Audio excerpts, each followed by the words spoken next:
அக்ஷர அண்ணாமலை நேயர்களுக்கு உங்கள் வேத ஜோதிடர் பிரகாஷ் நரசிம்மனின் அன்பான வணக்கங்கள்.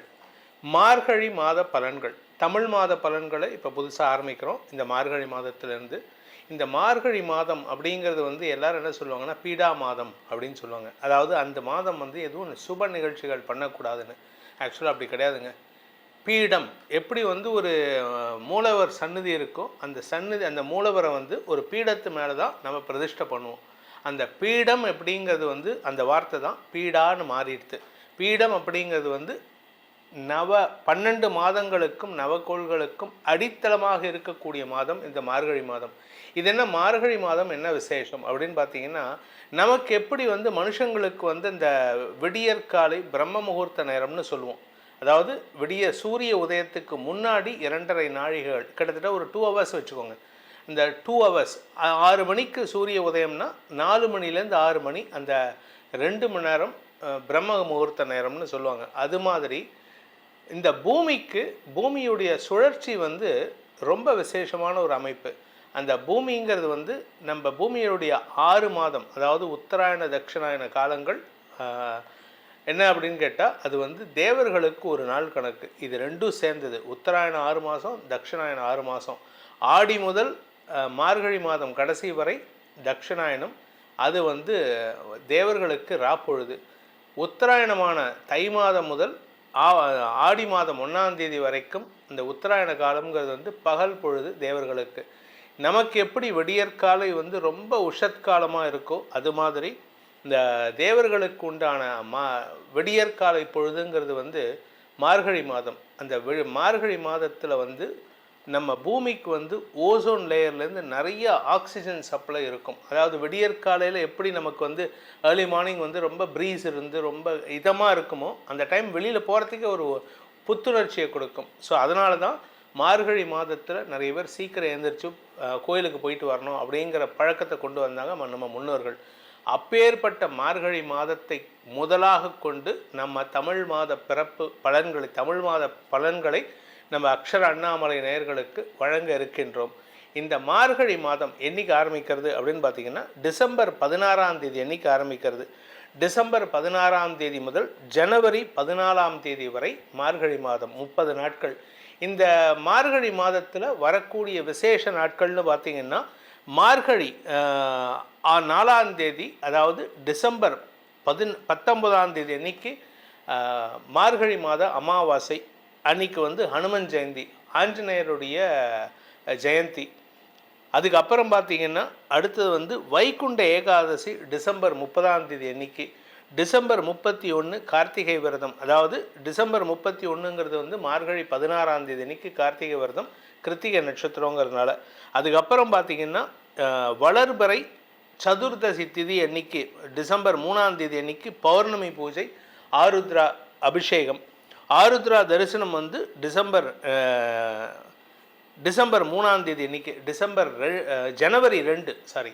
ஜனவரி மாதம் 2ஆம் தேதி ஆருத்ரா தரிசனம், ஜனவரி 3ஆம் தேதி ஆருத்ரா அபிஷேகம். இந்த பௌர்ணமி அன்னைக்கு வரக்கூடிய விசேஷமான நாள், அதாவது நடராஜருக்கு உண்டான விசேஷமான நாள். அதே சமயம் இந்த மாதத்தில் வரக்கூடிய சங்கடகர சதுர்த்தி, அதாவது தேய்விரை சங்கடகர சதுர்த்தி ஜனவரி 6ஆம் தேதி அன்னைக்கு வருது. அதுக்கப்புறம் பார்த்திங்கன்னா தனுர்மாத பூஜை முடிவு, அதாவது ஜனவரி 13ஆம் தேதி அன்னைக்கு தனுர்மாதம் பூஜை முடிவு. ஜனவரி 14ஆம் தேதியும் தனுர்மாத பூஜை உண்டு. ஆனால் அன்றைக்கி போகி பண்டிகை. காரணம் என்ன அப்படின்னு கேட்டோம்னா, அன்றைக்கி ஜனவரி 14ஆம் தேதி அன்றைக்கி மதியம் 3 மணி 1 நிமிடங்களுக்கு சூரியன் தனுசு ராசியிலிருந்து மகர ராசிக்கு பயிற்சி ஆகிறார். அதாவது மகர சங்கராந்தி நாள். அந்த தை மாதம் பிறப்புங்கிறதுனால தைப்பொங்கல் அன்றைக்கி தான் கொண்டாடுறோம், ஜனவரி 15ஆம் தேதி அன்றைக்கி. ஜனவரி 14 போகி பண்டிகை, ஜனவரி 15 தைப்பொங்கல், தை மாத பிறப்பு. இந்த மாதத்திற்கான கிரக நிலவரம் பார்த்திங்கன்னா, மெயின் குறிப்பாக குரு மிதுன ராசியில் இருக்கார், கேது சிம்ம ராசியில் இருக்கார். தனுசு ராசியில் 4 கிரக சேர்க்கை, சூரியன், செவ்வாய், புதன், சுக்கிரன் இந்த மாதத்தில் பயிற்சி ஆகுறாங்க. புதன் சுக்கிரன் மார்கழி மாதத்தில் 14ஆம் தேதி அன்னைக்கு 4ஆம் தேதி அன்னைக்கு சுக்கிரன் தனுசு ராசிக்கு பயிற்சி ஆகிறாரு. மார்கழி 14, அதாவது டிசம்பர் 29 அன்னைக்கு புதன் தனுசு ராசிக்கு பயிற்சி ஆகிறாரு. அதே சமயம் ஜனவரி 12ஆம் தேதி அன்னைக்கு, ஜனவரி 12ங்கிறது வந்து 28 மார்கழி மாதம் 28ஆம் தேதி அன்னைக்கு சுக்கிரன் தனுசு ராசியிலிருந்து மகர ராசிக்கு பயிற்சி ஆகிறாரு. இந்த மாத கடைசியான ஜனவரி மாதம் 14ஆம் தேதி அன்னைக்கு சூரியன் மதியானம் 3 மணி 1 நிமிடங்களுக்கு தனுசு ராசியிலிருந்து மகர ராசிக்கு பயிற்சி ஆகிறார். இந்த மாதத்தில் வரக்கூடிய கிரக பயிற்சிகள் தான். இந்த மார்கழி மாதம் 1ஆம் தேதி அன்னைக்கு சந்திரன் துலாம் ராசியிலிருந்து தன் பயணத்தை துவக்கிறாரு சுவாதி நட்சத்திரத்தில். அதனால் இந்த மாதத்தை பொறுத்த வரைக்கும் எல்லா ராசிக்காரங்களுமே கொஞ்சம் வந்து நரசிம்மர் வழிபாடு செய்வது மேன்மையை ஏற்படுத்தும்.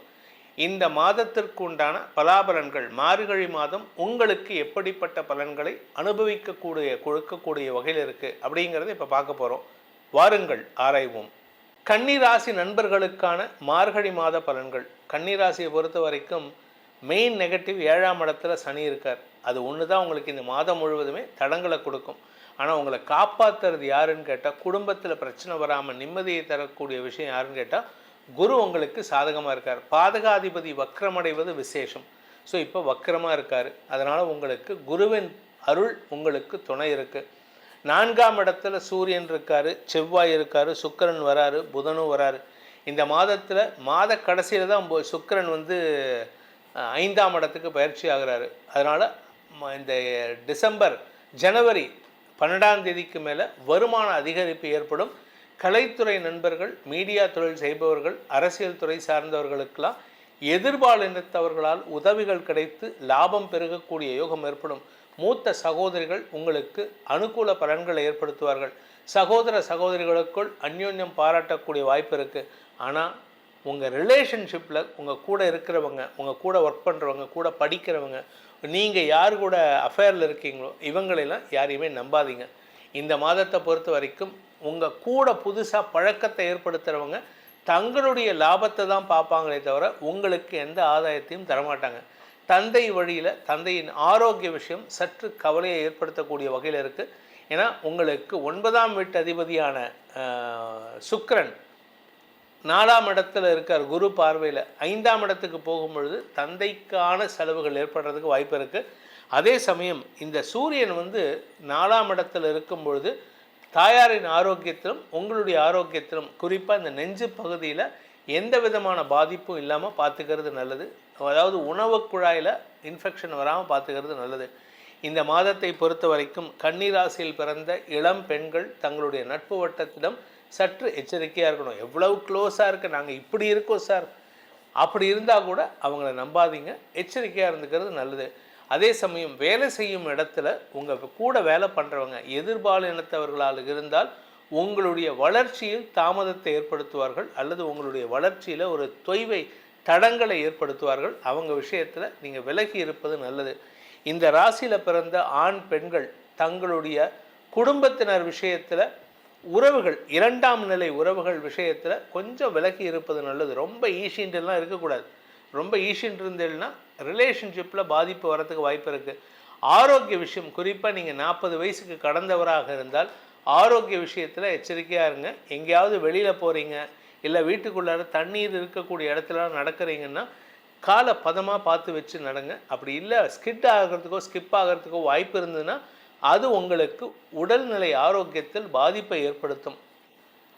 இந்த கன்னிராசியில் பிறந்தவங்களுக்கான ஒரு முக்கியமான விஷயம் என்னன்னு பார்த்தீங்கன்னா, உங்களுடைய எதிர்பார்ப்புகளை குறைத்து கொள்வது நல்லது. ஏன்னா நீங்கள் யார்கிட்ட எதிர்பார்க்குறீங்களோ அவர்களால் ஏமாற்றப்படுவதற்கு வாய்ப்பு இருக்குது. அதனால் கொஞ்சம் பொறுமையாக இருந்துக்கோங்க. குழந்தை பாக்கியத்திற்காக காத்து கொண்டிருக்கும் இளம் தலைமுறையினருக்கு சுப செலவுகள் ஏற்படுகின்ற மாதமாக இருக்கும். ஸோ இந்த மாதத்துக்கான பரிகாரம்னு நம்ம தனியாக சொல்லலை, இங்கிலீஷ் மாத ராசி பலன்கள் சொல்லியிருக்கோம். அதை கேட்டு தெளிவடையுங்கள், நன்மைகள் ஏற்படும். மார்கழி மாத பலன்கள் உங்களுக்கு சாதகமாக நடந்திட உங்களுடைய ஜனனகால ஜாதகம் மற்றும் தசாபுக்திகள் துணை நிற்க வேண்டும்.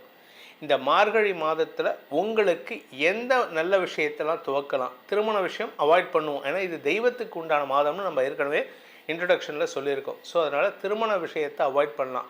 ஆனால் பேச்சுவார்த்தைகளை துவக்கலாம். பெண் பார்க்கும் படலம்லாம் பண்ணலாம், திருமணத்தை மட்டும்தான் பண்ணக்கூடாது. தெய்வ காரியங்களுக்கு முக்கியத்துவம் கொடுக்கணும். உங்களுக்கான பரிகாரத்தை செய்வது இது சிறந்த மாதமாக இருக்கும். உங்களுடைய தனிப்பட்ட ஜாதகத்துக்கு இந்த குரு சனி இடப்பெயர்வுகள் எப்படிப்பட்ட பலன்களை கொடுக்கும்னு தெரிந்து கொண்டு அதற்கேற்றாற் போல பலன்களை செய்து பரிகாரங்களை செய்து வருவது நன்மையை ஏற்படுத்தும். உங்களுக்கான பலன்கள் பரிகாரங்கள் என்னன்னு தெரிஞ்சுக்கணும்னு ஆசைப்படுறவங்க கீழே கொடுக்கப்பட்டுள்ள கைபேசி எண்கள், அதாவது மொபைல் எண்களில் தொடர்பு கொண்டு நேரடியாகவோ வாட்ஸ்அப் மூலமாகவோ பலன்களை தெரிந்து கொள்ளலாம். இதன் மூலமாக உங்களுடைய எதிர்காலம் சிறக்க வேண்டும் எனும் அடியேனின் பிரார்த்தனைகளை ஆசீர்வாதமாக சமர்ப்பித்து உங்களிடமிருந்து விடைபெறுவது உங்கள் வேத ஜோதிடர் பிரகாஷ் நரசிம்மனின் அன்பான வணக்கங்களுடன். நன்றி, வணக்கம்.